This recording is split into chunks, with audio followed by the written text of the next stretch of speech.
नमस्ते दोस्तों, आपका वैल्यू एजुकेटर चैनल में स्वागत है, जहां आप सीखते हो स्टॉक मार्केट में इन्वेस्ट करके आप कैसे पैसे बना सकते हो। तो मेरा नाम है शशांक और आदित्य है मेरे साथ आज।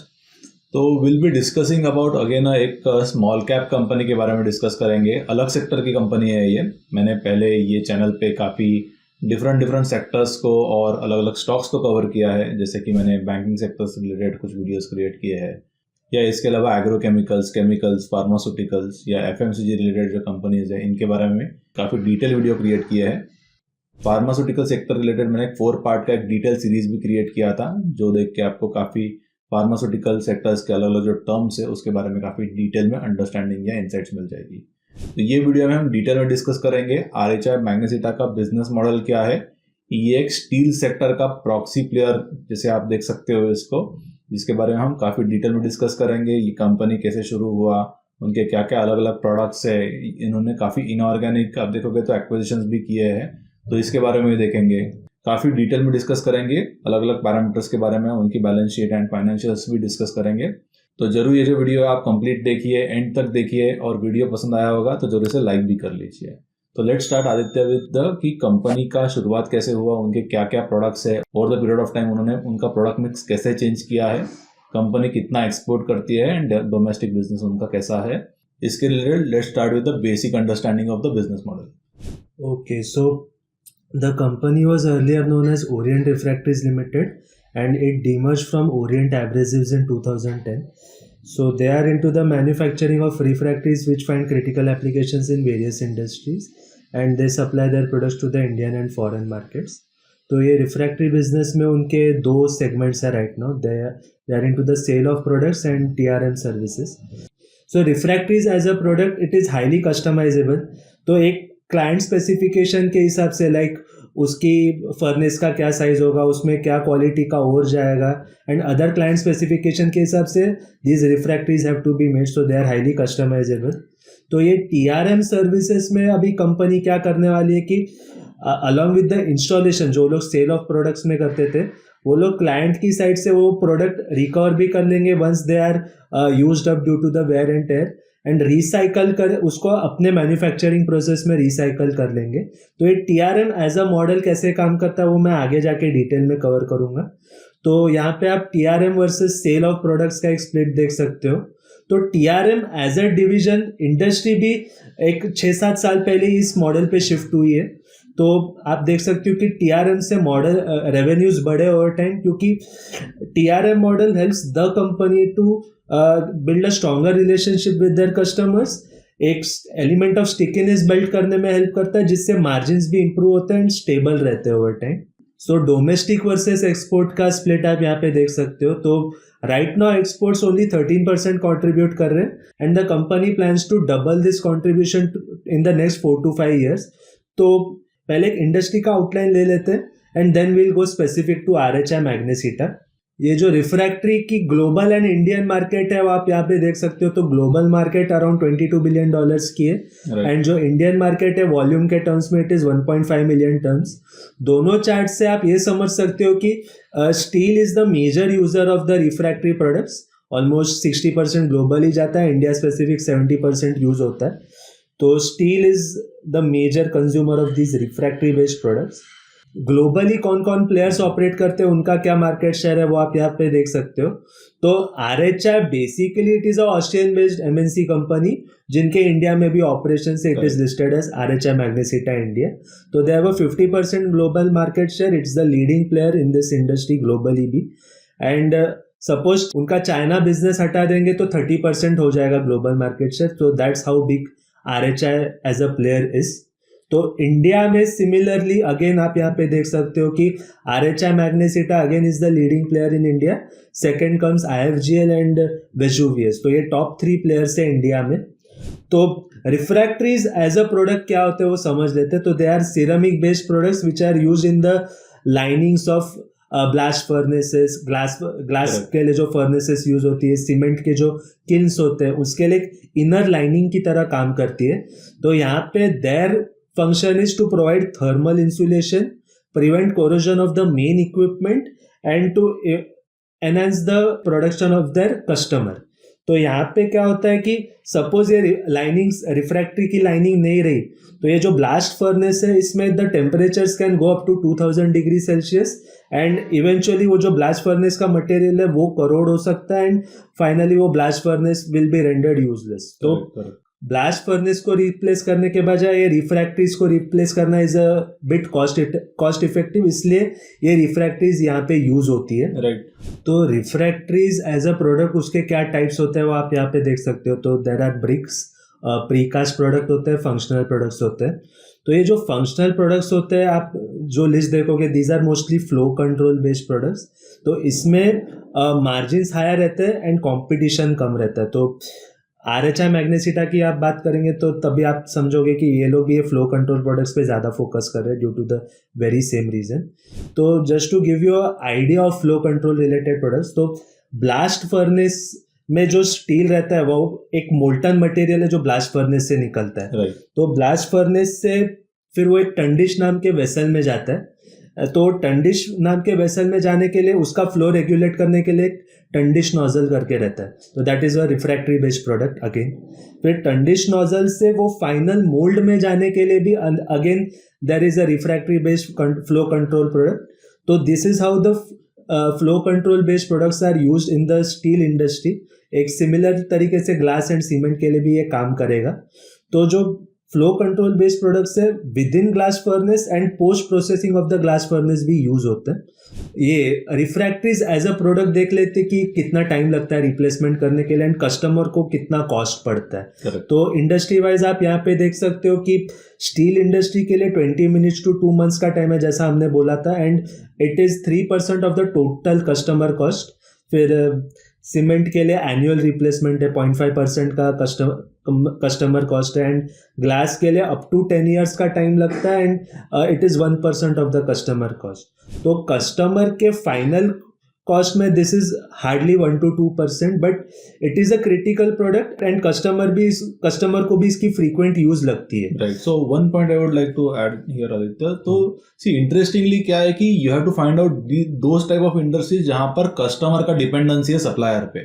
तो ये भी यही प्रोडक्ट है कि एक्चुअल में कस्टमर का एज अ टोटल एक्सपेंसेस वो बहुत ज्यादा एक्सपेंसेस नहीं है। It is a quite a niche product, means उनको ज्यादा खर्चा नहीं करना पड़ेगा, बट सपोज वो ये प्रोडक्ट नहीं यूज करेंगे then there might be some challenge. तो कस्टमर का यहाँ पर एक आप देखोगे तो डिपेंडेंसी क्रिएट हुआ है एंड इसीलिए that is actually reflected in the margins of the players like RHI Magnesita. तो ये केस में यदि आप देखोगे तो उनके margins most of the time stable रहे हैं डिस्पाइट जब भी स्टील इंडस्ट्री में एक डाउनटर्न आता है। जब भी टाटा स्टील जैसे कंपनीज आप देखोगे वो लॉस बना रही है, बट RHI मैग्नेसिटा जैसी जो कंपनीज है they are actually maintaining their 15-16 या 17% EBITDA। तो that is very very interesting and ये यही दिखाता है कि there is a very high stickiness between the end consumer या उनका customer and with respect to their supplier. तो दैट एक्चुअली शोज कि सप्लायर में थोड़ा बहुत कुछ प्राइसिंग पावर है and they are able to maintain their prices. Plus ये जो मटेरियल है या जो प्रोडक्ट है it has some dependency from the client end और ये एक niche product है। so this one can understand based on the material जो product है versus जो financials में reflect हुआ है। बैलेंस शीट भी कंपनी ने बहुत अच्छी तरीके से मेंटेन की है जिसके बारे में हम आगे जाके डिस्कस करेंगे। so this is how the investor or the analyst should able to read in between the lines कि product क्या है and then one should able to connect the product with respect to उनके जो financials उन्होंने over the period of time कैसे maintain किए। so let's continue। Okay, so final product में refractory कितना यूज होता है उसके डिटेल्स आप यहाँ पे देख सकते हैं। तो सपोज 1 टन का स्टील बनता है तो उसमें 8 से 15 किलो का रिफ्रैक्टरी लगता है। 1 टन सीमेंट के लिए 1 किलो रिफ्रैक्टरी लगता है। बाकी के डिटेल्स आप यहाँ पे देख सकते हो। So this is the broad industry outline. Now let's come specific to RHI Magnesita. तो RHI मैग्नेसिटा के इस बिजनेस में क्लाइंट्स आप यहाँ पे देख सकते हो। तो इंडियन बेस्ड जो है वो टाटा स्टील है, JSW है, उषा मार्टिन एंड सेल है। तो these are the Indian based clients and मैंने आपको ये पहले ही बोला था कि it's a Austrian based MNC जो पेरेंट कंपनी है, तो उनके ग्लोबल क्लाइंट्स भी होंगे। So mostly steel based clients है एंड उसके अलावा भी बाकी क्लाइंट्स है। तो ये बिजनेस में वो लोग क्या क्या प्रोडक्ट्स देते हैं वो आप यहाँ पे देख सकते हो। तो तो आप देख सकते हो isostatically press continuous casting refractories, slide gate plates, tundish nozzles, बाकी के 3 प्रोडक्ट्स आप यहाँ पे देख सकते हो. तो these are mostly the flow control based products. जो कास्टेबल है उसको एक्सक्लूड करेंगे तो बाकी सारे फ्लो कंट्रोल रिलेटेड प्रोडक्ट्स है which have higher margin and lower competition, जिसके बारे में मैंने बात की थी. तो RHI मोस्टली इनके ये की प्रोडक्ट्स है फ्लो कंट्रोल रिलेटेड प्रोडक्ट्स. तो ये इंडस्ट्री पहले कैसे काम करती थी और अब भी कैसे काम करती है उसका एक शॉर्ट में आपको समझा देता हूँ. तो पहले ये इंडस्ट्री कैसे काम करती थी कि रिफ्रैक्टरी वाले पहले रिफ्रैक्टरी मैन्युफैक्चर करते थे. जो इंस्टॉलेशन था वो कोई थर्ड पार्टी कॉन्ट्रैक्टर करती थी to the in the steel company या फिर कोई glass related company and user. तो this was the earlier model. And यहाँ पे refractory companies were not concern कि स्टील कंपनी आउटपुट कितना बना रही है या फिर उनका रिप्लेसमेंट या ऑल, वो लोग उस पर इतना कंसर्न नहीं थे. तो नाउ व्हाट हैज हैपेंड कि industry has shifted to the TRM model which is the total refractory management services model जो मैंने आपको बोला था. तो TRM मॉडल पे शिफ्ट होने का आइडिया यहाँ पे है कि रिफ्रैक्टरी एज अ प्रोडक्ट उसका installation requires high specialization skilled contractors लगते हैं इस बिजनेस के लिए. And refractories as a product it is a highly customized product. तो TRM का यहाँ पे आइडिया और एक ये है कि it is the way to strengthen your relationship with the customer. तो एक एग्जाम्पल दूँ इस TRM का, तो स्टील में other than the blast furnace जहाँ पे भी रिफ्रैक्टरीज लगेंगी तो वहाँ पे ये पूरा रिफ्रैक्टरीज का supply will be handled by the particular refractory manufacturer. तो this is how the TRM model in short work. वो लोग इंस्टॉलेशन भी प्रोवाइड करेंगे प्लस रिसाइकल भी कर लेंगे, मतलब उनके साइड से वो मटेरियल कलेक्ट करेंगे and they recycle it back into their manufacturing process. तो ये TRM मॉडल अभी RHI मैग्नेसिटा के लिए लगभग सिमिलर काम करता है. कुछ स्पेसिफिक डिटेल्स है इसके तो वो हम देख लेते हैं. तो एक कॉन्ट्रैक्ट बेस्ड मॉडल रहता है. तो RHI के लिए it is a 3-year contract जहाँ पे दे have a provision of raw material price pass through. यहाँ पे they earn revenues based on the output of the client. मतलब ऐसा नहीं होगा कि RHI इतने रुपीस में उनको ये प्रोडक्ट बेचेगा एंड फिर वो लोग कितना भी आउटपुट प्रोड्यूस करे इनको उससे कुछ लेना देना नहीं है, ऐसे नहीं होगा. यहाँ पे it will depend on the output they produce. मतलब सपोज 1 kg रिफ्रैक्टरी ये लोग एक स्टील कंपनी को देते तो सपोज उससे वो लोग 100 टन स्टील बना पाते हैं. तो if with the similar 1 kg refractory if they are able to make 200 tons of steel तो प्रोपोर्शनली इनको ज़्यादा रेवेन्यूज मिलेंगे. तो इससे क्लाइंट को बेनिफिट ये मिलता है कि दे गेट मतलब better quality products and they are also willing to pay more. Right. Also company also as a incentive to produce better quality products क्योंकि उनका revenue is dependent on client का output. Correct. तो अगर वो लोग better quality products देके client का output improve कर पाते हैं तो उनको भी बेटर रियलाइजेशंस मिलेंगे ऑन देयर प्रोडक्ट्स. तो this is how the refractory business of RHI works. तो ये कंपनी ने काफ़ी एक्विजिशंस किए, इंटरनल मर्जर्स किए. तो कैसे किए उसका स्टोरी देख लेते हैं अभी. 2013 में RHI जो ऑस्ट्रियन बेस्ड MNC है उन्होंने ओरिएंट रिफ्रैक्टरीज में एक 70% स्टेक अक्वायर किया. एंड एक इंटरेस्टिंग स्टोरी ये है कि मैग्नेसिटा नाम की एक फॉरेन बेस्ड कंपनी है उनको भी उन्होंने अक्वायर कर लिया. तो then the overall entity was named as RHI Magnesita and ORL को इन्होंने इंडिया में अक्वायर किया तो they named it as RHI Magnesita India. तो ये एक्विजिशन से RHI got the access to the customer base of ORM which were the small to large steel plants and ORL got access to the captive mines of the company, R&D capabilities and brand image of the parent company. तो यहाँ पे जो है raw material security is very important क्योंकि अगर raw material security नहीं है तो आपको चाइना पे डिपेंडेंट रहना पड़ेगा for the raw materials like magnesite and alumina. तो ORL को ये काफ़ी अच्छा बेनिफिट मिल गया एंड उससे उनको उनके कस्टमर्स को पिच करने का एक अच्छा मौका मिल गया कि भाई हमारे पास ये पेरेंट कंपनी की बैकिंग है, हमारे पास इतने रॉ मटेरियल सिक्योरिटी, हमारे पास इतनी स्ट्रॉन्ग कोलैबोरेशन है विद दिस कंपनी. तो जो उनके कस्टमर्स है even they were happy to give business to ORL. तो this was a idea behind this acquisition.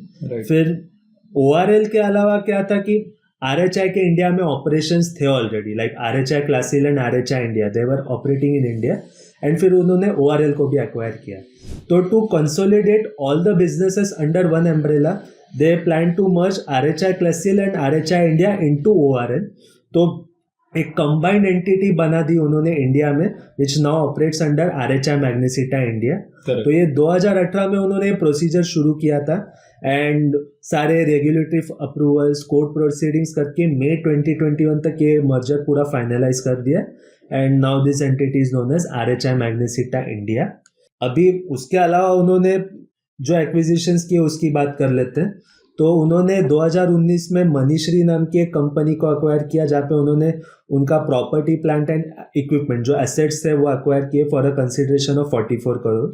So the surprising thing about this acquisition is this Manishree was in to the manufacturing of magnesia bricks via recycling और उनकी capacity 10,000 turns की थी. तो magnesia BRICS में मनीश्री के अलावा तभी इंडिया में और कोई काम नहीं कर रहा था एंड बाकी जो भी मैग्नीशिया ब्रिक्स की रिक्वायरमेंट जिनको चाहिए थी वो लोग चाइना से इंपोर्ट कर रहे थे. So that's why they acquired this player. And magnesia bricks का एक खासियत ये है कि they have higher heat resistance as compare to the alumina bricks. इसलिए ओवर टाइम इंडस्ट्री में भी the customers have started shifting from the alumina bricks to magnesia bricks. तो एक तरह से this acquisition help the company to position itself for this shift. तो एक तरह से यहाँ पे हेल्प हो गया. फिर दूसरा कंपनी उन्होंने एक इंटरमेटल करके कंपनी अक्वायर किया फॉर 10 करोड़. तो this Intermetal specialises in flow control based products. तो ये फ्लो कंट्रोल प्रोडक्ट्स उनके पास तो थे ही, तो एक तरह से कॉम्प्लीमेंट्री एडिशन हो गया. एंड ये बिजनेस का एक इंटरेस्टिंग पार्ट बताओ तो जो इसके प्रोमोटर थे वो ये बिजनेस को चलाना नहीं चाहते थे, तो he wanted to exit. And उनके जो बच्चे थे वो भी इस बिजनेस में आना नहीं चाहते थे, दे वांटेड टू एग्जिट. इसलिए इसी वजह से RHI Magnesita को भी ये काफ़ी एक अच्छे वैल्यूएशंस पे बिजनेस मिल गया. So these were the two acquisitions which they did in 2019. तो अभी FY23 में उन्होंने 2 एक्विजिशंस किए of Dalmia and hi tech chemicals. तो दालमिया का एक्विजिशन उन्होंने 6 जनवरी 2023 को कंप्लीट कर दिया. They paid a consideration amount of 2100 crore, जिसमें से 1700 crore was by shares and the remaining was by debt. तो ये एक्विजिशन का rationale was to increase their presence in the cement sector. मतलब वो लोग का मेजर रेवेन्यूज अभी भी स्टील से ही आ रहा था, तो नॉन स्टील एरियाज में उनको थोड़ा फोकस करना था. तो they acquired Dalmia to increase presence in the cement sector. फिर सेकेंड इज दालमिया के जो 5 प्लांट्स थे 3 लाख टन्स के टोटल, उसका उनको एक्सेस मिला. प्लस दालमिया की जो माइंस है, तो उनकी माइंस है पिलधर गुजरात में, बीकमपल्ली उड़ीसा में, चेरेपानी इन छत्तीसगढ़ एंड मुगदरा इन मध्य प्रदेश. तो इसमें ये जो माइंस है they have bauxite, quartzite and dolomite ऐसे ओर्स है. एंड मैग्नेसाइट तो इनके पास था ही पहले से. तो ये क्या है, इंडिया में उनको कैप्टिव माइंस मिल गई. Plus they had captive mines of that parent company in Brazil, Turkey and Europe. एक तरह से उनकी रॉ मटेरियल सिक्योरिटी और अच्छी इंप्रूव हो गई. तो this was the idea of this acquisition. फिर हाईटेक केमिकल्स का एक्विजिशन उन्होंने 31 अक्टूबर 2023 को कंप्लीट कर दिया. They paid a consideration of 879 crore, जिसमें से again 615 crore was funded by debt. तो यहाँ पे उनका प्लांट जमशेदपुर में था जिसकी कैपेसिटी 62,000 टन्स की थी. तो उसका एक्सेस इनको मिल गया. इनके पास कोई कैप्टिव माइंस या बाकी कुछ चीज़ें नहीं है, but they again have a portfolio of flow control products. तो अगेन फ्लो कंट्रोल प्रोडक्ट्स का ही पोर्टफोलियो ये लोग एनहांस कर रहे हैं क्योंकि इसमें हायर मार्जिन्स है. तो यू कैन सी कि एक तरह से they are shifting their product mix from the brick based products जो है, लाइक एल्यूमिना बेस्ड प्रोडक्ट्स या मैग्नीशिया बेस्ड जो ब्रिक्स है, जो थोड़े लोअर मार्जिन्स है, they are shifting to this higher margin flow control based products. तो एक प्रोडक्ट मिक्स चेंज हो रहा है, वो आप यहाँ पे एक नोट ले सकते हो इस बात का. एंड आई थिंक जो ब्रिक बेस्ड प्रोडक्ट्स है they would be more commodity products, उसमें ज़्यादा कंपटीशन भी है कंपेयर टू जो फ्लो कंट्रोल बेस्ड प्रोडक्ट्स है. दे आर थोड़े नीश प्रोडक्ट्स एंड उसमें कंपटीशन भी कम है. प्राइसिंग पावर भी कंपनी को थोड़ा बेटर रहेगा, रियलाइजेशंस बेटर रहेंगे and that will get reflected in their margins I think going ahead. Okay, तो कॉम्पिटिटिव लैंडस्केप समझ लेते हैं इंडिया में इस बिजनेस का. तो इंडिया में कॉम्पिटिटिव लैंडस्केप कैसे चेंज हुआ है वो आप यहाँ पे देख सकते हो. तो FY15 में RHI Magnesita was the leading player with 15.6%.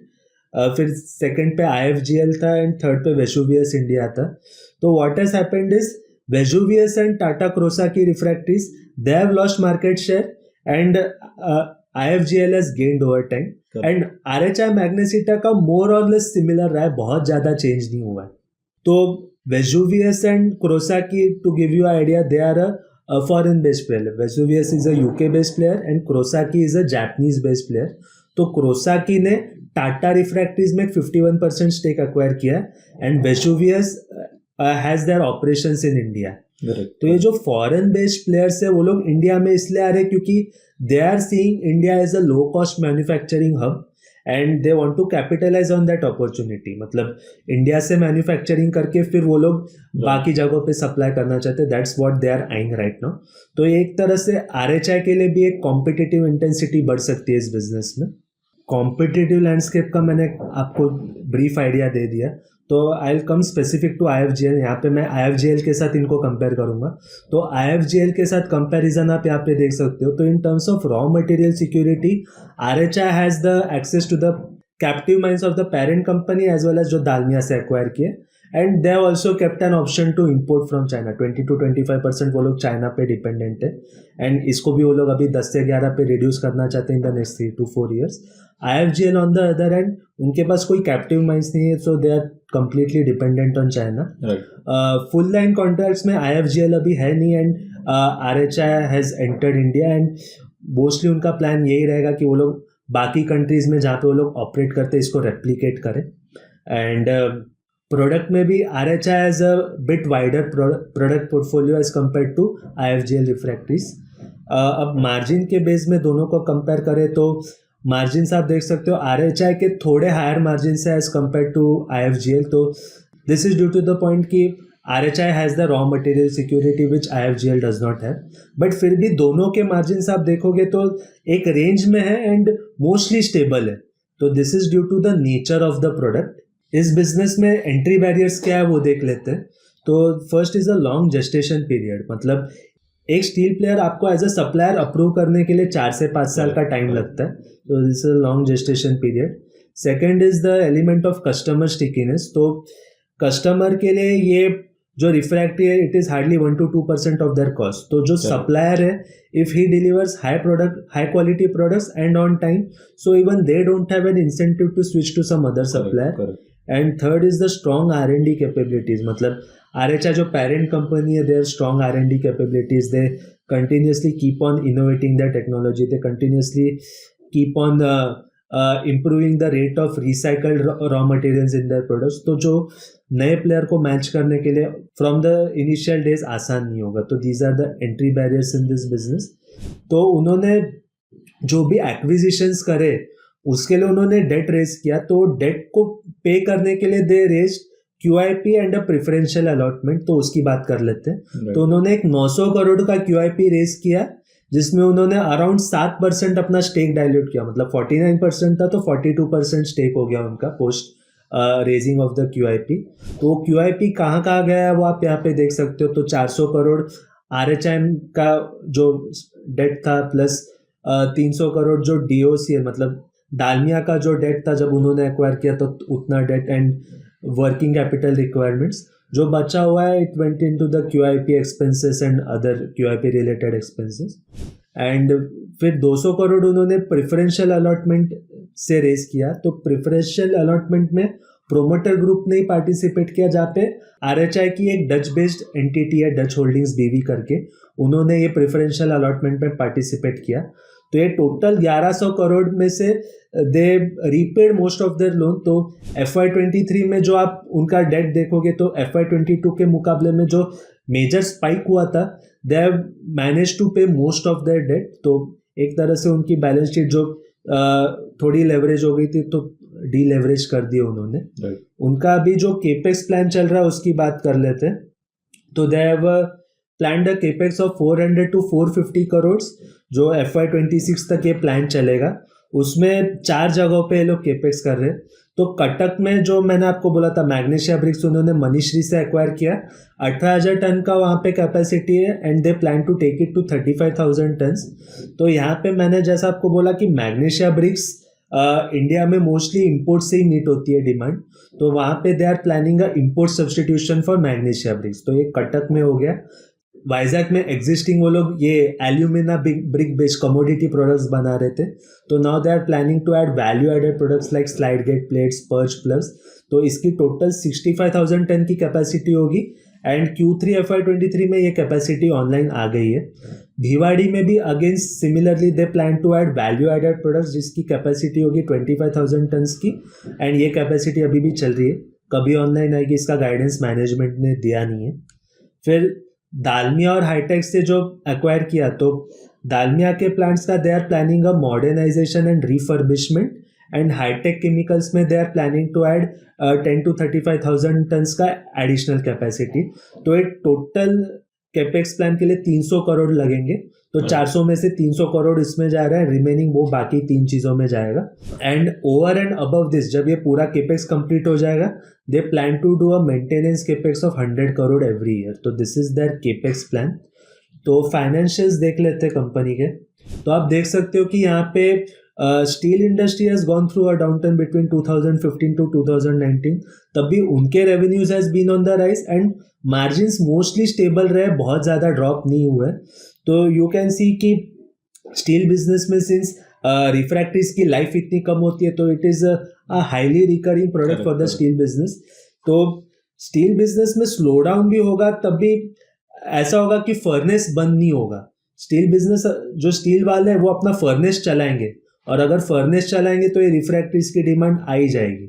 तो इसकी वजह से स्टील बिजनेस में भी स्लो डाउन आ गया, तभी इनको ज़्यादा इफेक्ट नहीं होगा compare to them. So I think at least pricing wise तो नहीं अफेक्ट होगा, may be volume wise affect हो सकता है, बिकॉज टाटा स्टील्स के वॉल्यूम सपोज रिड्यूस हो जाते हैं, बिकॉज सपोज डिमांड रिड्यूस हो जाता है, सपोज इकोनॉमिक क्राइसिस आता है या यहाँ पे स्लो डाउन आता है, and due to the lack of the demand for the steel, then only I think there might be impact on the volume side for the players like Magnesita. Pricing wise I am not sure कि बहुत ज़्यादा impact आना चाहिए, because उनका business model यहाँ पर थोड़ा अलग type of business model है, तो that is very very interesting I think business model. So you can connect it with their output based model, जो वो लोग आउटपुट बेस्ड मॉडल पे काम करते हैं, उससे आप ये थोड़ा कनेक्ट कर सकते हो। तो अभी यहाँ से आगे फ्यूचर का क्या प्लान है वो देख लेते हैं। तो as I mention they are planning a import substitution, और उसके लिए वो लोग कटक, वाइजाग और भिवाड़ी में कैपेसिटी एक्सपेंशन प्लान कर रहे हैं। They are planning to add more full line contracts. तो फुल लाइन कॉन्ट्रैक्ट्स में उनके करंटली जो TRM साइट्स है, they have 25 to 30 TRM sites versus their peer जो उसके कुछ 8 से 9 TRM साइट्स है।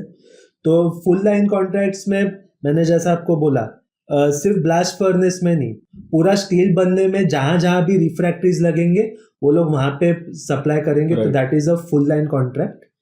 फिर तीसरा, they plan to make India manufacturing hub, और इसमें वो लोग का प्लान ये होगा कि यहाँ पे जो ऑपरेशन है they plan to cater to the Asian and African markets. तो ये RHI का प्लान है, एंड जो बाकी के कंपनीज मैंने आपको बोला, वेसुवियस है, क्रोसाकी है, even they have entered into India, and उनका भी आइडिया ऑलमोस्ट सिमिलर है कि इंडिया को as a manufacturing and R&D hub use करना है, सिमिलर आइडिया है।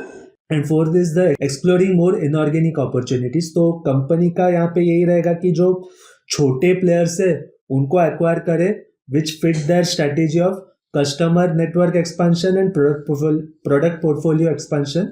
तो जो छोटे प्लेयर्स होंगे, तो अगर वो उनकी स्ट्रैटेजी से अलाइन करते तो उनको अक्वायर करेंगे टू कंसोलिडेट दैट पोजीशन। तो इस इंडस्ट्री में मोस्टली अगर आपको आपकी पोजीशन कंसोलिडेट करनी है, तो या तो आप खुद इनोवेट करके अच्छे प्रोडक्ट्स बनाओ, या फिर जो छोटे प्लेयर्स है उनको अक्वायर करो। तो this is how you consolidate your position in this industry. तो ये इंडस्ट्री में कंसोलिडेशन का बहुत गेम रहता है। तो फाइनली एक रिस्क देख लेते हैं यहाँ पे। तो मैंने जैसा आपको बोला, first risk is the rising competition from global players. तो क्रोसाकी, वेसुवियस, ये सारे इंडिया में अभी आ चुके हैं। तो इनडायरेक्टली या डायरेक्टली ये लोग RHI मैग्नेसिटा से कॉम्पीट करेंगे इंडिया में, एंड उस तरह से कॉम्पिटिटिव इंटेंसिटी भी बढ़ेगी, इनको थोड़ा प्राइसिंग प्रेशर या मार्जिन प्रेशर हो सकता है। एंड सेकेंड इज जो एक्विजिशंस उन्होंने किए हैं, दालमिया एंड हाईटेक, तो अब तक ये इंटीग्रेशन कंप्लीट नहीं हुआ है, तो इंटीग्रेशन रिलेटेड कुछ चैलेंजेस आ जा सकते हैं इन terms of the management change, कोई कल्चर रिलेटेड चेंज, तो ये इंटीग्रेशन रिलेटेड चेंज आ सकता है। तो these are the risks faced by the business of the company. Right. तो यदि आप ओवरऑल बिजनेस देखोगे तो it is a decent business, not very very commoditize, not very आप देखो तो volatile business, it might be a much better business compared to a steel business. That's why it might be a good proxy for the steel industry. यदि आपको Tata steel या कोई steel manufacturing में invest करना है, उससे better this might be the better player with lower risk and higher reward. Definitely आपको जो इनिशियल वैल्यूएशन से entry valuation that you have to check. We are not recommending any stock on the our YouTube channel. हम सिर्फ ये as a educational content आपको share करते हैं. जो भी हमारा अंडरस्टैंडिंग है, जो भी हमारा एनालिसिस है, that we are just sharing. आप आपका खुद का रिसर्च करके या आपके फाइनेंशियल एडवाइजर को कंसल्ट करके यहाँ पर डिसाइड कर सकते हो कि इसमें आपको इन्वेस्ट करना है या नहीं. The whole motive of the value educator YouTube channel is आपको नए नए स्टॉक्स के बारे में एक डिटेल अंडरस्टैंडिंग देना, या हमारे जो इनसाइट्स है that we keep sharing. Similar thing we have done for our micro cap club members also, जहाँ पर हमने काफ़ी इनसाइट शेयर किए हैं at very very early stage for most of the for very very different micro cap company जिनके बारे में ज़्यादा इन्फॉर्मेशन नहीं है, जिसमें हम एक्चुअल में ऑन ग्राउंड जाके स्कटल बैट करते हैं. जैसे कि प्रवेग रिलेटेड हमने काफ़ी अर्ली आइडेंटिफाई किया था, टिना रबर को हमने अर्ली आइडेंटिफाई किया था, या गरवार हाईटेक को हमने अर्ली आइडेंटिफाई किया था. ऐसे बहुत सारे कंपनीज है. करंटली अभी हम काफ़ी कंपनीज पे यहाँ पे काम कर रहे हैं. Again we don't recommend anything on the micro cap club. हम जस्ट हमारा एनालिसिस शेयर करते हैं एंड देन इंडिविजुअल जो क्लब मेंबर्स है then they take their own decision. इसके अलावा हम अलग अलग मैनेजमेंट्स को भी होस्ट करते हैं हमारे प्लेटफॉर्म पे. तो करंटली लगभग 25 मैनेजमेंट्स को हमने ऑलरेडी होस्ट किया है, और इसके रिलेटेड जो भी सारे रिकॉर्डेड वीडियोज है they are accessible to the club members. तो आप आपका डिसीजन ले सकते हो ये वीडियोस देख के. इसके अलावा बहुत सारे रिसर्च रिपोर्ट्स है. इसके अलावा मैंने एक सेपरेट सेक्शन करंटली शुरू किया है which is the learning section, जहाँ पर I have uploaded the videos on how to read the DRHP या QIP डॉक्यूमेंट्स या इनिशिएटिंग कवरेज रिपोर्ट्स कैसे रीड करना है, अलग अलग मेंटल मॉडल्स क्या है, how these mental models actually can help you in your investing journey. तो इसके अलावा we have also plan the case studies. इसके रिलेटेड भी कुछ videos I have shared already with the club members की, जहाँ पर we have covered already successful companies and what we can learn from those successes, and those successes can we try to identify with the micro and small cap companies. ये हमारा intention है, जिसमें हमने अब तक जुबलांट फूडवर्क्स को cover किया है, APL अपोलो को कवर किया है, या आयशर मोटर्स को कवर किया है, which are already successful businesses. उनके मैनेजमेंट ने आप देखो तो काफ़ी एक अच्छा बिजनेस सेटअप किया है. तो ये सेटअप करने में क्या एक्चुअल में उनका जर्नी था, क्या इनसाइट्स हम ले सकते हैं, क्या लर्निंग्स ले सकते हैं, और क्या वो सेम लर्निंग्स हम एक छोटे कंपनी के लिए आइडेंटिफाई कर सकते हैं या नहीं. जैसे कि for example when I was learning about the और रीडिंग अबाउट वंडरला हॉलीडेज, तो उसका जो बिजनेस मॉडल था I didn't like that business model, but उसने मुझे एक अच्छा इंसाइट दिया. I never invested into Wonderla holidays, but वही एक बेस पकड़ के then I actually when studied the Praveg, then it was a immediate hit कि ये बिजनेस मॉडल बहुत अच्छा है. एक असैटेलाइट बिजनेस मॉडल है, एक्सपेंशन का काफ़ी ग्रोथ है, काफ़ी कम कंपटीशन है, मैनेजमेंट का स्किन इन द गेम है.